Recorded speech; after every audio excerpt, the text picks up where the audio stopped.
ჩემო ძმებო და მეგობრებო, მეგონა რომ ჩემი შვებულება მშვიდად ჩაივლიდა, მაგრამ ილია თოფურიას გარშემო განვითარებულმა მოვლენებმა უბრალოდ არ მომცა გაჩერების საშუალება. ჩვენ უნდა ვისაუბროთ იმ განცხადებაზე, რომელიც მატადორმა გაავრცელა. საქმე იმაშია, რომ ესპანურმა პრესამ დაიწყო ბინძური თამაში და ცრუ ინფორმაციის გავრცელება ჩვენს ჩემპიონზე.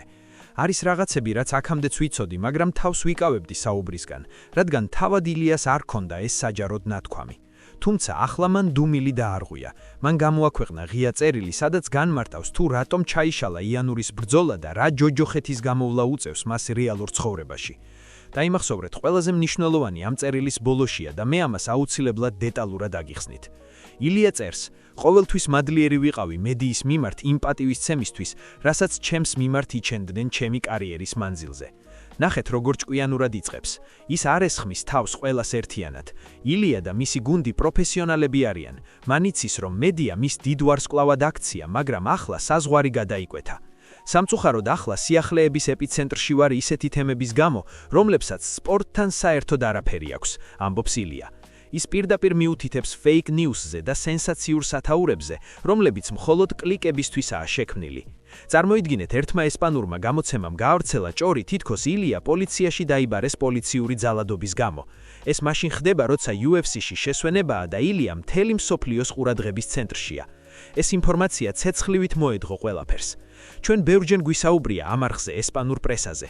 იქ არის ჟურნალისტების ჯგუფი, რომლებსაც ზუთ MMA, სუთ ილია, რადგან ის არის მებრძოლი, არის ქრისტიანი, აქვს მკაფიო კონსერვატიული ღირებულებები და წარმოადგენს იმ ძალას, რომელიც მათ არ მოსწონთ. მათთვის ილია ზედმეტად ძალადობრივია. ამიტომ როგორც კი შანსი მიეცათ, სცადეს მისი სახელის გატეხვა ყველაზე ბინძური მეთოდით, ძალადობის დაბრალებით. ილიამ ეს ჭორი ძირშივე მოჭრა. მან განმარტა, რომ სასამართლოში მართლაც იყო, მაგრამ არა ძალადობის, არამედ წმინდა ადმინისტრაციული და ოჯახური საკითხის გამო, რომელიც მის შვილს ეხება. და აი აქ მივდივართ ყველაზე მტკივნეულ წერტილამდე. ილია ამბობს, რომ ის უკვე 4 თვეა საკუთარი შვილი არ უნახავს. წარმოგიდგენიათ, კაცი, რომელიც ოქტაგონზე ყველას ანგრევს, პირად ცხოვრებაში უდიდეს ტრაგედიას გადის. მისი ყოფილი პარტნიორი ცდილობს ბავშვი ამერიკაში წაიყვანოს საცხოვრებლად და ილიასთან ყოველგვარი კონტაქტი გაუწყვიტოს. როგორც მამა გეტყვით, ეს არის ყველაზე საშინელი რამ, რაც შეიძლება კაცს დაემართოს. ილია ამბობს, მე ვიღებ იმ ფასს, რასაც საჯარობა მოითხოვს, მაგრამ ეს არავის აძლევს უფლება გავრცელდეს ტყუილი, რომელიც მის მცირეწლოვან შვილს აზიანებს. ყველაზე საინტერესო კი ისაა, თუ ვინ შეიტანა განცხადება განხორციელებაზე. ბევრს ეგონა, რომ ეს ქალის ინიციატივა იყო, მაგრამ არა. განხორციელებაზე პირველმა ილიამ შეიტანა განცხადება. რატომ? იმიტომ, რომ ის კვირების მანძილზე ცდილობდა მოლაპარაკებას. იყო ძალიან დილსულოვანი. სთავაზობდა იმაზე მეც, რაც კანონით ეკუთვნოდა.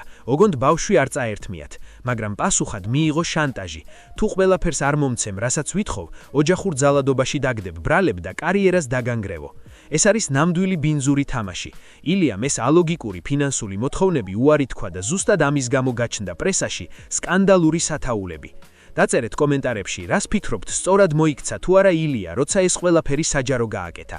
თუ ფიქრობთ, რომ სპორტსმენმა პირადი ცხოვრება მხოლოდ საკუთარ თავს უნდა შეუნახოს, თუ მას ასე უსამართლოდ ექცევიან. პირადად მე მგონია, რომ ზოგიერთი ადამიანი უბრალოდ სარგებლობს მისი პოპულარობით, რომ ფული გამოსწალოს. მეთანხმებით? მოდით პირდაპირ თქვათ, ის რაც ახლა ილიას თავს ხდება, არის კლასიკური მაგალითი იმისა, თუ როგორ ცდილობენ წარმატებული კაცის განადგურებას მისივე სიკეთის გამოყენებით. ილია თავის წერილში ხაზგასმით აღნიშნავს, რომ განქორწინების პროცესი მისი ინიციატივით დაიწყო. ეს უმნიშვნელოვანესი დეტალია. რატომ? იმიტომ, რომ ხშირად საზოგადოებას გონია თითქოს მოძალადე კაცს ცოლი გარბის. აქ კი პირიქითაა. ილიამ თავად გადაწყვიტა წერტილი დაესვა იმ ურთიერთობისთვის, რომელიც მისთვის და მისი შვილისთვის ტოქსიკური გახდა. თუმცა ყველაზე ბინძური ნაწილი მოლაპარაკებების დროს დაიწყო. ილია ამბობს, ჩემი მხრიდან განქორწინებაზე განაცხადის შეტანას წინ უძღოდა კვირაობით მოლაპარაკებები, სადაც ვცდილობდი ყველაფერი მშვიდობიანად მოგვარებულიყო. ჩემი წყაროებიდან და თავად ილიას ნათქვამიდან იკვეთება სურათი, სადაც ის მზად იყო დაეთმოს სახლი. ფინანსების დიდი ნაწილი და ყველაფერი, რაც ამ წლების განმავლობაში სისხლითა და ოფლით მოიპოვა. მისი ერთადერთი პირობა იყო, არ წაერთმიათ შვილი. მაგრამ აქ წავაწყდით იმას, რასაც ილია ლოგიკას მოკლებულ ეკონომიკურ პრეტენზიებს უწოდებს. მარტივად რომ თქვათ, მას მოსთხოვის იმაზე მეტი, რაც ადამიანურ გონებაში ჯდება. ფაქტობრივად მას არჩევანის წინაშე აყენებდნენ. ან აძლევ მთელ შენს ქონებას და მომავალს, ან ჩვენ დავიწყებთ შენს წინააღმდეგ შავ პიარს ესპანურ მედიაში, სადაც ქალთა უფლებების დაცვა და გენდერული ძალადობის თემა ყველაზე მგრძნობიარეა. დააკვირდით ქრონოლოგიას, ეს ძალიან მნიშვნელოვანია. ილია ითხოვს განქორწინებას. იწყება ვაჭრობა ფულზე. ილია ამბობს არას აბსურდულ მოთხოვნებზე. რამდენიმე დღეში პრესაში ვრცელდება ინფორმაცია ოჯახურ ძალადობაზე.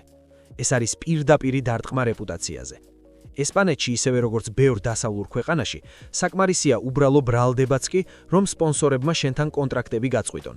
UFC-მ კი ბრძოლებიდან ჩამოგაშოროს. ილიამ იცოდა ეს რისკი, მაგრამ მან არჩია სიმართლე და სამართლებრივი გზა, ვიდრე შანტაჟისტებისთვის დათმობა. კიდევ ერთი შოკის მომგვრელი ფაქტი. ილიას შვილი, პატარა გიორგინა, ამჟამად ამ პროცესების მძევალია. 4 თვე მამას შვილი არაჩვენო ეს არა მხოლოდ კანონის დარღვევა, არამედ ფსიქოლოგიური ტერორია სპორტსმენზე, რომელსაც ოქტაგონზე გასასვლელად რკინისებური ნერვები სჭირდება. ილია თავის წერილში ამბობს: მე მჯერა ღმერთის, მჯერა სამართლიანობის და ადამიანების. სიმართლე აუცილებლად გაიმარჯვებს. ის ასევე ახსენებს თავის უფროს ვაჟს ხუგოს, რომელიც სხვა დედისგან ყავს და მასთან მსგავსი პრობლემები არც დროს ჰქონია. ეს კიდევ ერთხელ ადასტურებს, რომ პრობლემა ილიაში კი არაა, კონკრეტულ ადამიანის ამბიციებსა და ფულის სიყვარულშია. როგორ ფიქრობთ, რა გრძნობაა, როცა მთელი მსოფლიო გიყურებს როგორც ჩემპიონს, შენ კი სახლში მისულ საკუთარი შვილის ფოტოს უყურებ და მასთან მიახლოების უფლებასაც არ გაძლევენ. ეს ის ფასია, რომელსაც ილია ახლა იხიდის. არ დაიზაროთ და დაწერეთ თქვენი აზრი. გჯერათ თუ არა, რომ ეს ყველაფერი მხოლოდ ფულის გამოა დაგეგმილი. თუ ფიქრობთ, რომ ილიამ სადმი შეცდომა დაუშვა.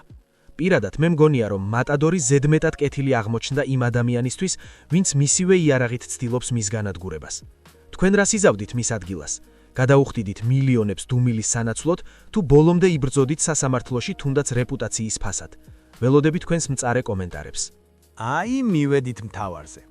თუ გგონიათ, რომ ილია თოფურია ამით გატკდება, ძალიან ცდებით. უყურეთ ამ დასკვნით ნაწილს, რადგან აქ გაიგებთ, როგორ აპირებს ილია თავისი შვილისა და ღირსების დაბრუნებას. და რაც მთავარია, რა ბედიელის მის კარიერას ამ სკანდალის ფონზე. სიმართლეს მხოლოდ ერთი გზა აქვს და ეს გზა ახლა იწყება. ილია თოფურიას წერილი არ არის უბრალოდ თავდაცვა, ეს არის კაცის ყვირილი, რომელსაც ყველაზე ძვირფასი შვილი წაართვეს. წერილის ბოლოს ის მიმართავს მედიას და საზოგადოებას. მხოლოდ ერთს გთხოვთ, გამოიჩინეთ ისეთივე პატივისცემა და სიზუსტე ფაქტების მიმართ, როგორცაც ადრე იჩენდით.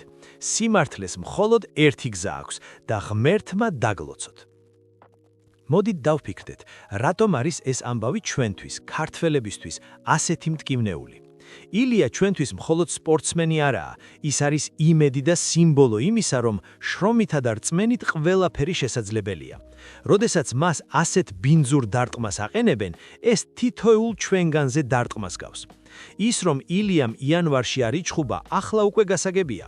როგორ უნდა გახვიდე ოქტაგონზე მსოფლიოს საუკეთესო მებრძოლის წინააღმდეგ, როცა შენი გონება შვილზეა, როცა სასამართლოებში დაგათრევენ და როცა შენივე ყოფილი მეუღლე ცდილობს შენი სახელის გასვრას.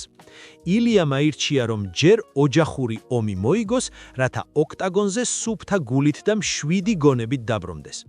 ყველაზე მეტად, რაც მაოცებს ილიას სიმტკიცეა.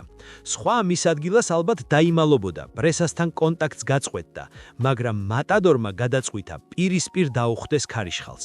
მან იცის, რომ ესპანური მართლმსაჯულება ხშირად მიკერძოებულია, მაგრამ მას აქვს მთავარი იარაღი, ფაქტები. ფაქტია, რომ მან თავად მოითხოვა განკორწინება.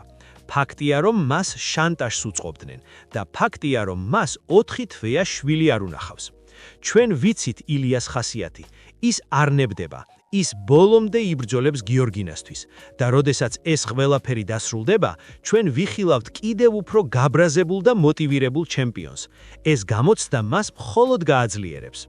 ბოლოს მინდა ერთ რამეზე დაგაფიქროთ.